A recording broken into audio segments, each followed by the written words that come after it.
Hi hello అండి. ఈ వీడియోలో మీకు నేను చూపించిపోయేది ఏంటో అర్థమయ్యే ఉంటుంది. టమాటా పప్పు అండి. ఇది ఈజీ రెసిపీ కదా, ఇది ఎందుకు చూపిస్తుంది అనుకోవచ్చు కొంతమంది మీరు. కానీ దీన్ని ఈజీగా చాలా తక్కువ ఇంగ్రీడియంట్స్ తోటి చాలా తక్కువ టైం తోటి ఎలా చేయాలో చూపిస్తాను మీకు నేను. దానికి తోడు ఇది సబ్స్క్రైబర్స్ ఇద్దరు ముగ్గురు అడిగారండి, మీరు ఎలా చేస్తారో టమాటా పప్పు చూపించరా అని చెప్పి. అందుకని ఈ వీడియో చేస్తున్నాను. చాలా సింపుల్గా చేసుకోవచ్చు దీన్ని. నేను ఏది చూపించినా కూడా మీకు సింపుల్గా ఎలా చేసుకోవాలనేది చూపిస్తున్నాను మీకు నేను. ఇది చిన్నపిల్లలు కూడా చేయొచ్చు, అంత ఈజీగా చేయొచ్చు అనమాట ఈ టమాటా పప్పు అనేది. చక్కగా అన్నీ వివరంగా కొలతలతో చెప్తాను మీకు. చూసి మీరు కూడా ట్రై చేయండి. Welcome back to Jaya's vlogs.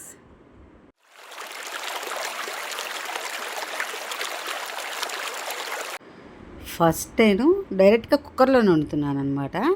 First నేను కుక్కర్ తీసుకున్నాను. కుక్కర్లోకి ఒక 100 గ్రామ్స్ అనుకోండి, 100 గ్రామ్స్ కందిపప్పు తీసుకున్నాను. దీన్ని చక్కగా మనం 2-3 సార్లు శుభ్రంగా కడుక్కోవాలి నీళ్ళతోటి. నీళ్ళు శుభ్రంగా కడిగేసేసుకుని వాటిని మళ్ళీ వాటర్ పోసుకోవాలి. శుభ్రంగా 2-3 సార్లు కడిగేసుకోండి. ఇది మీరు తప్పకుండా ట్రై చేసి మీకు ఎలా వచ్చిందో నాకు చెప్పండి. కడిగేసానండి, 2-3 టైమ్స్ కడిగేసేసాను. కడిగేసి ఇప్పుడు ఈ పప్పు మునిగిన దాకా, దీనికి నేనేం కొలతగా పోయలేదు, పప్పు మునిగి కొంచెం పైకి వచ్చిన దాకా అనమాట. సుమారుగా 1.5 గ్లాస్ అంటే 300 ml పోసాను. 300 ml పోసాను. దీన్ని మనం ఒక గంట నానబెట్టుకుందాం మూత పెట్టుకుని. ఇవి ఎప్పుడైనా సరే పప్పు నానబెట్టుకుంటే బాగా ఉడుకుతాయండి. అవకాశం లేకపోతే వేసేసుకోవచ్చు.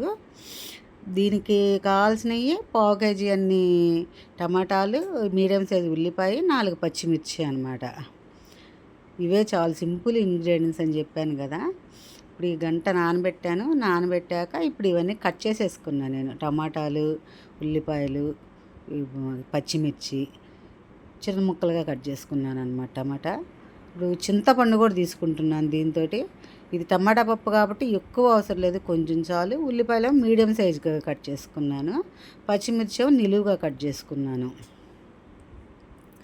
ఇప్పుడు ఇవన్నీ మనం ఈ కుక్కర్లో వేసేసుకుందాం. ఈ ముక్కలు మొత్తం కుక్కర్లో వేసేసుకుని పైన చింతపండు పెట్టండి. ఆ చింతపండు ముక్క వల్ల ఉడకదేమో అని అనుకుంటారు కొంతమంది. అదేం లేదండి, చక్కగా ఉడుకుతుంది. మీకు 4 విజిల్స్ వచ్చాక చూపిస్తున్నాను. చూడండి ఎలా ఉడికిందో. ఉడకకపోవటం అనేది ఏమీ ఉండదండి. చింతపండు కూడా శుభ్రంగా ఉడికిపోయి మనం కలబెడుతుంటే కనుక మెత్తగా మ్యాష్ అయిపోయి పప్పులో కలిసిపోయి టేస్ట్ బాగుంటుంది. ఇప్పుడు దీంట్లో ఫస్ట్ తాలింపు పెట్టేసుకుందాం. చిన్న ప్యాన్ తీసుకుని ఫస్ట్ 1/2 స్పూన్ ఆవాలు తీసుకున్నాను. నెక్స్ట్ వచ్చేసి జీలకర్ర, కొంచెం జీలకర్ర. నెక్స్ట్ చాయ్ మినపప్పు కాసినవి, అవి కూడా 1 స్పూను చాయ్ మినపప్పు. ఒక ఎండుమిరపకాయ కట్ చేసి వేసాను. కొంచెం కరివేపాకు, 1 రెబ్బ కరివేపాకు. నెక్స్ట్ వచ్చేసి ఇంగువ. పప్పు అంటే ఇంగువ వేయకపోతే బాగోదండి అసలు టేస్ట్. అందుకని ఇంగువ ఖచ్చితంగా వేస్తున్నాను. చిన్నుల్లిపాయల టేస్ట్ ఇష్టపడేవాళ్ళు ఒక 1/2 డజన్ డబ్బలు చిన్నుల్లిపాయలు లైట్గా దంచుకొని ఆ తాలింపులో వేసేసుకుని పప్పులో వేసుకుంటే బాగుంటుంది. కానీ నేను మాత్రం వాడను, మీకు చూపిస్తున్నాను అంతే. ఇప్పుడు ఈ తాలింపుని దీంట్లోకి పప్పులోకి వంపేసుకుని ఇప్పుడు మనం మిగిలినవి వేసుకోవాలండి. బాగా కలబెట్టేసుకోండి. స్టవ్ వెలిగించి సిమ్లోనే పెట్టుకోండి. సిమ్లో పెట్టేసుకుని ఇప్పుడు మనం సాల్ట్, దానికి సరిపడా సాల్ట్ తీసుకోవాలి. సరిపడా సాల్ట్, కారము, పసుపు ఇవన్నీ వేసుకోవాలి. నేను మీడియంగా తింటాం కాబట్టి కారం ఇంతే తీసుకున్నాను నేను. ఇంకొంచెం కారం కావాలనుకున్న వాళ్ళు ఇంకొంచెం తీసుకోవచ్చు. నెక్స్ట్ 1/2 స్పూన్ పసుపు. మంచి పసుపు వేస్తే కనుక పప్పు చాలా టేస్ట్గా ఉంటుందండి. ఇది ఇంకొంచెం టేస్ట్ పెరగడానికి నేను 1 స్పూన్ నెయ్యి వేసాను. అది చాలా ఎక్సలెంట్గా టేస్ట్ మారిపోతుంది, బాగుంటుంది. నా ఈ వీడియోకి మీరు తప్పకుండా లైక్ చేయండి, మీకు తెలిసిన వాళ్ళకి షేర్ చేయండి.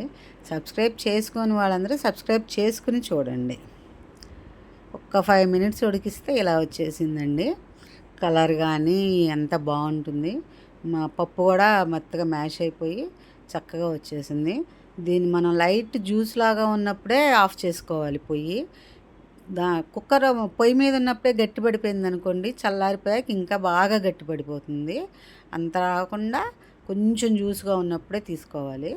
ఇప్పుడు 5 మినిట్స్ ఉడికిచ్చేసేసాక అవన్నీ కారము, సాల్టు అవన్నీ చక్కగా కలిసిపోయినాయి కదా, చింతపండు అవన్నీ నేను పర్ఫెక్ట్గా వేసేసానండి. ఇంక మనం చూసుకొని కూడా చూసుకోవక్కర్లేదు, ఉప్పు కానీ కారం కానీ.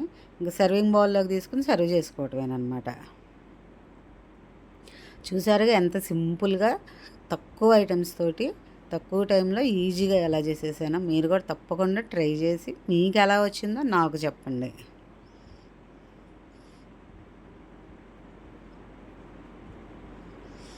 రెడీ అయిపోయిందండి టేస్టీ టమాటా పప్పు. దీన్ని చపాతీలోకి కూడా తినొచ్చు చక్కగా, చాలా బాగుంటుంది. తప్పకుండా ట్రై చేసి చూడండి. Thank you very much for watching. మరో వీడియోతో మీ ముందుకు వస్తా. బాయ్.